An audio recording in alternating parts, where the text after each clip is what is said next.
नमस्कार मित्रांनो, welcome to S class education.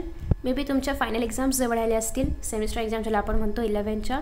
तर त्यासाठी असे काही क्वेश्चन्स आहेत प्रत्येक चॅप्टर्समधले जे की खरंच महत्त्वाचे आहेत आणि असे काही टॉपिक्स आहेत जे तुम्ही आरामात स्किप करू शकता. त्याची मी एक सिरीज सुरू केलेली आहे आणि त्या सिरीजचा आजचा हा 11वा व्हिडिओ, ज्याच्यामध्ये आपण ॲड्झॉर्प्शन आणि कोलॉइड्स या चॅप्टरमधले एक्झामला येणारे प्रश्न पाहणार आहोत. So let us start. सबसे पहले इंट्रोडक्शन तुम्ही स्किप करू शकता, कारण याच्यामधलं खूप इम्पॉर्टंट असं काही नाही आहे जे एक्झामला येऊ शकतं. नेक्स्ट आहे ॲड्झॉर्प्शन. हे टर्म नवीन आहे, तर तुम्हाला ॲड्झॉर्प्शन हे डिफाईन करायला एक्झाममध्ये विचारलं जातं. सो या ठिकाणी तुम्हाला ॲड्झॉर्प्शनबद्दल जी काय इन्फॉर्मेशन मिळेल किंवा तुम्ही डायजेस्टमधून पण रेफर करू शकता. या ठिकाणी तुम्हाला थोडक्यात दिले की हा फिनोमिना आहे, याला आपण ॲड्झॉर्प्शन म्हणतो, पण ॲक्च्युअल डेफिनेशन आपल्याला हवी आहे जी तुम्ही डायजेस्टमधून किंवा इतर कुठल्याही बुकमधून, रेफरन्स बुकमधून घेऊ शकता. ठीक आहे. दुसरी गोष्ट, ॲड्झॉर्प्शनची डेफिनेशन घेतल्यानंतर हे ॲड्झॉर्प्शनमध्ये जे दोन टर्म्स आहेत, ॲड्झॉर्बंट आणि ॲड्झॉर्बेट, याचं तुम्हाला डेफिनेशन लक्षात ठेवायची आहे.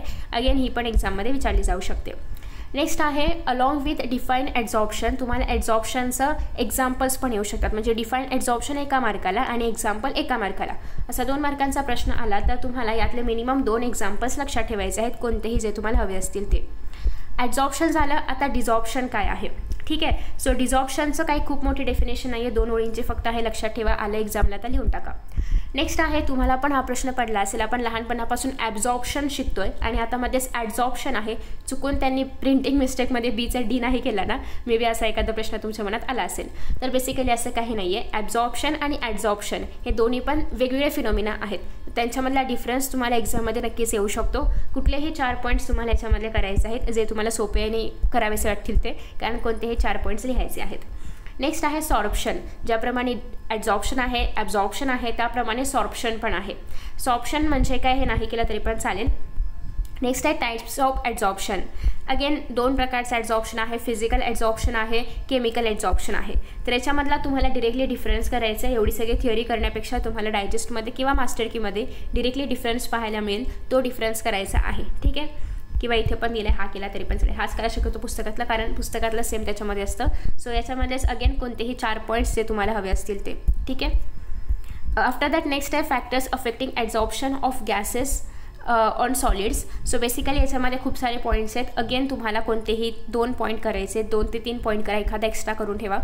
नेचर ऑफ ॲड्झॉर्बेट असेल, टेम्परेचर असेल, प्रेशर ऑफ गॅस, कुठलं पण जे तुम्हाला हवं आहे ते, कारण डिरेक्टली असा प्रश्न येतो. एनलिस्ट फॅक्टर्स आलं तर तुम्हाला 5च्या 5 फॅक्टर्सची फक्त नावं लिहायची आहेत, पण एक्सप्लेन फॅक्टर्स अफेक्टिंग ॲड्झॉर्प्शन आलं तर मात्र तुम्हाला कुठलेही 2 ते 3 फॅक्टर्स एक्सप्लेन करायचे आहेत. ठीक आहे. नेक्स्ट आहे ॲड्झॉर्प्शन आयसोथर्म.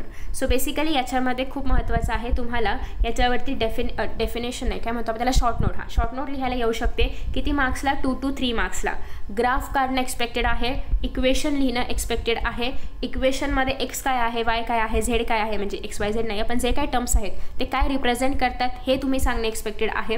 आफ्टर दॅट हे जे आपण म्हणतोय की फेंडलिच ॲड्झॉर्प्शन आयसोथर्म आहे, तर हे याचं नेमकं मिनिंग काय आहे किंवा हे का आलं अस्तित्वात. ठीक आहे. सो हे तुम्हाला त्याच्यामध्येच डिफाईन करायचं आहे. असं मिळून एकूण 3 मार्कांचा हा प्रश्न तुम्हाला एक्झामला विचारला जातो. नेक्स्ट आहे ॲप्लिकेशन्स ऑफ ॲड्झॉर्प्शन. कोणतेही 2 ते 3 ॲप्लिकेशन्स जे तुम्हाला हवे असतील ते, यातले कोणतेही 2 ते 3 करा, बाकीचे स्किप करू शकता आरामात. नेक्स्ट आहे कॅटॅलिसिस म्हणजे काय. सगळ्यांना कॅटॅलिस्ट म्हणजे काय माहिती असेल, 10वीपासून आपण शिकतोय, 9वीपासून आपण शिकतोय. सो त्याची फक्त डेफिनेशन जर आलीच एक्झामला बेसिक क्वेश्चन प्री रिक्वेस्टवरती तर येऊ शकतं. नेक्स्ट आहे होमोजिनस कॅटॅलिसिस म्हणजे काय आणि हेटेरोजिनस कॅटॅलिसिस, हे तुम्हाला नवीन इन्फॉर्मेशन आहे. सो हे एक्झामला येऊ शकतं. हे लिहायला वगैरे नाही येणार, तुम्हाला आयडेंटिफाय करायला येईल की याच्या म्हणजे एक रिॲक्शन दिली जाईल आणि विचारलं जाईल की याच्यामधलं हे जे कॅटॅलिस्ट आहे तर हे होमोजिनस आहे की हेटेरोजिनस आहे, ते तुम्हाला खाली आयडेंटिफाय करून लिहायचं आहे. असे 2 एक्झाम्पल्स येऊ शकतात एका मार्काला. ठीक आहे. सो असा क्वेश्चन येऊ शकतो. कुठलाही तुम्हाला फक्त रिॲक्शन दिली जाईल, काही लिहायचं नाही आहे, फक्त तो जो कॅटॅलिस्ट आहे तर तो हेटेरोजिनस आहे की होमोजिनस आहे एवढंच फक्त ओळखून लिहायचं आहे. कुठलीही रिॲक्शन तुम्हाला एक्झाममध्ये येऊ शकते, पुस्तकामधलीच येईल अशी नाही आहे, कुठलीही येऊ शकते. सो त्याच्यामागचा बेसिक कॉन्सेप्ट माहिती करून घ्या की हेटेरोजिनस आणि होमोजिनसमध्ये काय फरक आहे, जेणेकरून कोणतीही रिॲक्शन आली तरी पण तुम्ही ते आयडेंटिफाय करू शकता. नेक्स्ट आहे इनिबिटर्स. इनिबिटर्स फक्त एक डेफिनेशन लक्षात ठेवा, करायची गरज नाही आहे तसंही, कारण त्यापेक्षा महत्त्वाचं आहे कॅटॅलिसिस. त्याच्याच अपोजिटला जे आहे त्याला आपण म्हणतो इनिबिटर्स. नेक्स्ट आहे ॲड्झॉर्प्शन थिअरी ऑफ हेटेरोजिनस कॅटॅलिस्ट. अगेन तुम्हाला थिअरी करायची गरज नाही आहे, तुम्हाला फक्त ते एक्झाम्पल्स ओळखता आले पाहिजेत. नेक्स्ट आहे important features of solid catalyst. हे तुम्हाला करावं लागेल. त्याच्यामधलं काय काय करायचं आहे बघा. कॅटॅलिटिक सिलेक्टिव्हिटी म्हणजे आपण एखादं कॅटॅलिस्ट जे आहे तर ते सिलेक्टिव्ह असतं, ते त्या रिॲक्शनमध्येच काम करतं, तर त्याची सिलेक्टिव्हिटी काय आहे किंवा ती त्याची प्रॉपर्टी काय आहे ते एक्सप्लेन करण्यासाठी येऊ शकतं. बेसिकली तुम्हाला डिरेक्टली असाच प्रश्न येईल की important features of solid catalyst explain करा, लिहा, शॉर्ट नोट लिहा, काय पण करा. सो यासाठी तुम्हाला कोणतेही 2 ते 3 फीचर्स किंवा प्रॉपर्टीज माहिती पाहिजेत. जे पण तुम्हाला हवे असतील ते 3च दिलेत, तर तिन्ही पण तुम्हाला करावे लागतील. ठीक आहे. आणि फक्त नावं नाही करायचे, त्याचं हे पण करायचं आहे, म्हणजे त्याचा जो थिअरीचा पार्ट आहे तो पण थोडक्यात करायचा आहे. ठीक आहे. नेक्स्ट आहे colloids. What do mean by colloids खूप महत्त्वाचं आहे. विथ एक्झाम्पल तुम्हाला डेफिनेशन लक्षात ठेवायची आहे. त्याच्यानंतर नेक्स्ट आहे एक्झाम्पल्स ऑफ कोलॉइड्स. सो तुम्हाला 2 ते 3 एक्झाम्पल द्यायचे आहेत, जे पण तुम्हाला हवे असतील ते. हा चार्ट महत्त्वाचा यासाठी आहे कारण याच्यावरती MCQजमध्ये पण प्रश्न येतात. फॉर एक्झाम्पल असं लिहिलं जातं की डिस्पर्स्ड फेज सॉलिड आहे, डिस्पर्जन मीडियम पण सॉलिड आहे, तर खालीलपैकी कोणतं त्याचं एक्झाम्पल आहे, 4 ऑप्शन्सपैकी निवडा. ठीक आहे. सो असा एखाद्या अर्थाचा प्रश्न तुम्हाला एक्झाममध्ये येऊ शकतो. सो त्यासाठी हा चार्ट ॲटलिस्ट वरच्यावर तरी लक्षात ठेवा. ऑब्व्हियसली सॉलिड आणि सॉलिडचं एक्झाम्पल एखादा कडक वस्तूच कुठली तरी असेल, लाईक पेपर आहे, स्टोन आहे, पातळ वस्तू नसणार आहे. सो असं काहीतरी लॉजिक लावून तुम्ही लक्षात ठेवू शकता. किंवा यातल्या बऱ्याचशा गोष्टी आपण रोजच्या जीवनामध्ये पण वापरतो. सो ते तुम्हाला आपोआप एकदा वाचले की लक्षात राहील. नेक्स्ट आहे लायपोफिलिक कोलॉइड्स आणि लिपोफिलिक कोलॉइड्स. एक मिनटं. लायोफिलिक कोलॉइड्स आणि लायोफोबिक कोलॉइड्स. ठीक आहे. सो बेसिकली हे जे 2 आहे त्याच्यामधला पण डिफरन्स पुन्हा एकदा कोणतेही 4 पॉईंट्स जे तुम्हाला हवे असतील ते. या चॅप्टरमध्ये खूप जास्त अशा गोष्टी आहेत ज्या कॉन्ट्रास्टिक आहेत, त्याच्यामुळे डिफरन्स जास्त येऊ शकतो. त्याच्यानंतर क्लासिफिकेशन ऑफ कोलॉइड्समध्ये हे 2च प्रकार आहेत. तुम्हाला क्लासिफिकेशन ऑफ कोलॉइड्स जरी आलं तरी पण तुम्ही हे डिफरन्स बिटवीनचे पॉईंट सुटे करून लिहू शकता. सुटे म्हणजे लायोफिलिकचं एका बाजूला, लायोफोबिकचं एका बाजूला, असं करून लिहू शकता. त्याच्यानंतर नेम द फॉलोइंगमध्ये तुम्हाला येऊ शकतं की मॅक्रोमॉलिक्युलर कोलॉइड्सचं नेमिंग म्हणजे फक्त एक्झाम्पल्स लिहा. सो फक्त एक्झाम्पल्स पुरतं करून ठेवा ते, बाकी डायग्राम्स वगैरे नाही केलं तरी पण चालेल. प्रिपरेशन ऑफ कोलॉइड्समध्ये ब्रेडिक्स आर्क हे महत्त्वाचं मेथड आहे, याची डायग्राम करावी लागेल. ठीक आहे. हे पूर्ण इथपासून इथपर्यंत. ठीक आहे. हे पूर्ण. त्याच्यानंतर नेक्स्ट आहे पेप्टायझेशन. थोडंफार वरच्यावर करा, आलंच एक्झामला तर येईल, तितकं महत्त्वाचं नाही आहे, बट तरी पण. नेक्स्ट आहे purification of colloidal solution. So basically याच्यामध्ये आहे डायलिसिस. हे तुम्हाला एक्झाममध्ये शॉर्ट नोट लिहायला येऊ शकतं 2 मार्क्ससाठी, मॅक्स टू मॅक्स 2 मार्क्ससाठी. नेक्स्ट आहे प्रॉपर्टीज ऑफ कोलॉइडल डिस्पर्जन. याच्यामध्ये जनरल प्रॉपर्टीज आहेत. प्रॉपर्टीज आलंच तर येईल, एवढं काही महत्त्वाचं नाही आहे, बट तरी पण एकदा करून ठेवा. नेक्स्ट आहे ऑप्टिकल प्रॉपर्टी. हे मात्र महत्त्वाचं आहे, हे तुम्हाला येऊ शकतं. किती मार्क्सला येणार? 2 ते 3 मार्क्सला येणार. जर 3 मार्कांना आलं तर इम्पॉर्टन्स लिहायचं आहे, 2 मार्कांना आलं तर फक्त इम्पॉर्टन्सच्या वरती जे आहे विथ डायग्राम तेवढंच लिहायचं आहे. ठीक आहे.